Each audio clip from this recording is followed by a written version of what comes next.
Magandang araw po. Ito na naman ang inyong boss na uli po, no? Si Kuya Jun. So for today's pangitabo, no, ay andito na naman ako sa may Talahiban ba? Sa mga sa sulop-sulop naman ito mga kutitiban kasi may bibida na naman ako sa inyong kakaiba po mga kutitiban, no? Magulat kayo, no? Yung anong ibibida ko sa inyo.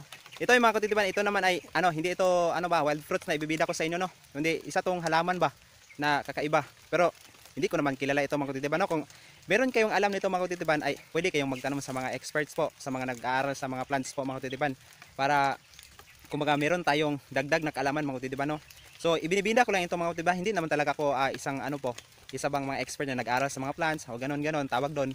Ko lang, ibinibida ko lang yun base sa aking sa aking karanasan. Kasi naman si naman ito na si Auntie Mita tsaka si Uncle Pisbok, nahanapan na naman akong may content ko. Ayan, umuulan pa naman ito. So parang wala nang ulan. Tanggalin ko na to mga kutitiban, no? Ayan kasi mga kutitiban. So may bibida ako sa inyo, no, mga kutitiban, para malaman natin kung anong klase itong halaman na ito. Ngayon mga kutitiban, no, ayan po, ito yung halaman na sinasabi ko sa inyo mga kutitiban ba, na yung ganito, ito yung nakikita nyo ba, nakikita nyo to nakikita nyo to. Ayan mga kutitiban, yung mga ito parang yung bulaklak, ito yung ginagamit namin, no, habang kami doon naliligo ba, nag-aaryaw-aryaw doon sa sa may suba.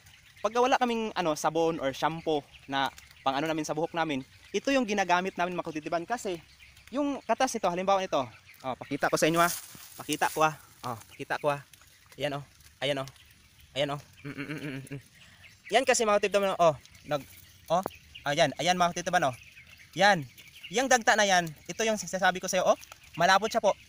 At saka aromatic po yung bango niya. Parang perfume po mga kutitiban, no. Ang talaga, ang bango talaga niya mga kutitiban.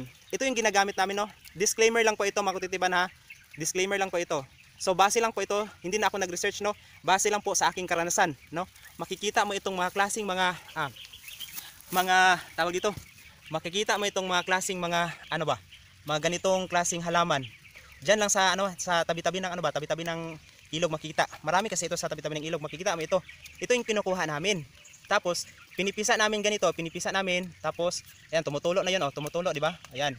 Pinipisa namin tapos nilalagay namin sa buhok. 'Yon parang parang shampoo. Parang shampoo na ang bango talaga niya. Natural po yung pagka-aromatic niya mga kutitiban, no. Talaga ninyo. So, kung meron talaga yung alam nito mga kutitiban, ha, pwede po kayong magtanong kung ano talagang pangalan nito kasi nakita ko lang siya ba, na ko lang siya, nadaanan ko lang siya dito sa may Talahiban, no, mga kutitiban. So ang ganda po, niya, napaka-aromatic niya. Mabango siya, mabango. So, tapos ito yung pinakahalaman niya mga kutitiban, no. Ayan. Ito yung halaman niya, no. Parang yung dahon niya mga kutitiban ay para bang parang turmeric po or luyang dilaw sa or luyang or ang dulaw sa Bisaya pa.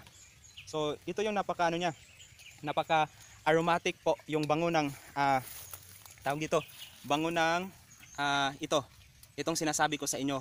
So nadaanan ko lang ito kasi naghahanap ako may content ko ba, pero wala akong mahanap na content. So ito yung kino-content ko kasi base sa aking karanasan, nakikita ko na ito yung ginagamit namin. Kasi alam mo naman, mahilig tayong mag-ari-ari sa suba. So pagkakita natin ito mga kutitiban, ito yung ginagamit namin pang shampoo.